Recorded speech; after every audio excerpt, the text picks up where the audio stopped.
Years ago, I heard this message and it changed my life. It was preached by my friend, Pastor Corey Knockin, and the name of the message was The Poplar Trees, and it was based off of the latter part of Genesis 30, which recounts the story of Jacob and his crazy father-in-law Laban, who never wanted to pay him the right amount, was always cheating him, giving him the wrong wife, and so on.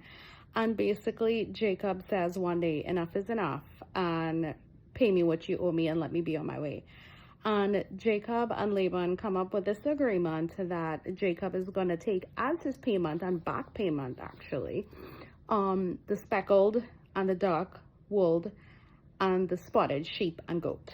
And God gives this idea to Jacob, and he goes and he gets the bark of the poplar tree and the almond tree and the palm tree.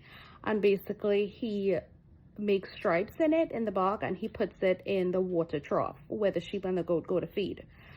And when they saw what was in the water while they were drinking it, when it was time to reproduce, they reproduced offspring that was spotted and striped and speckled. And see, the reason that it really changed my world and rocked my world at that particular point in time, it's because I never really realized just how important reading the Bible was. You see, the word describes the word of God as water. And when we daily take in that water, we produce after its kind. We become like what it says we are. We learn to hear the voice of God, and we do produce what it says that we can produce. And the thing is, I feel like in the world today, there's so much reason to worry and there's so much reason to panic. But when we keep on diving into the Word of God, not just on a Sunday, not just sporadically, but on an everyday basis, we remain in Him. We remain holding on to that anchor, and we do become what it says that we are. And the economy does not determine it, and who is in charge in the government doesn't determine. We become what the word says. But you won't be able to live up to that full potential unless you read the word and get into it yourself. This is not something that someone can do for you or pray in for you. You have to put in the work. You have to read the word of God yourself on a daily or very often basis. One of the things that I'm very, very passionate about is intercessory prayer.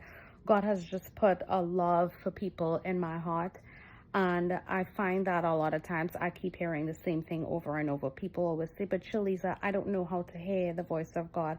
I don't know what the word of God is saying to me. And I always say the same thing. If you want to know the voice of God, you want to be able to distinguish his voice from the voice of a stranger, you need to read the Bible. The Bible is the prescription for everything. He said that he has placed his word even above his own name. That is a pretty big deal to God. If you want to know how to be saved, it's in the Bible. If you want to know how to be healed, the Bible will tell you how to get that healing. If you're looking for a breakthrough, financial prosperity, the answers are all in the Bible. Pick up the book today. If you feel like you can't understand it, he tells us that anyone who were to lack wisdom, all we have to do is ask, and he will give freely. Friends, find yourself in a Bible-believing church. If you're struggling and you really want to know more about the Bible, I'm pretty sure there will be somebody to help you. There's lots of good books out there. If you're struggling with the book of Revelation in particular, please pray about buying my new book, A Study Guide on Revelation. But whatever you do, please get in your word today. You will not regret it.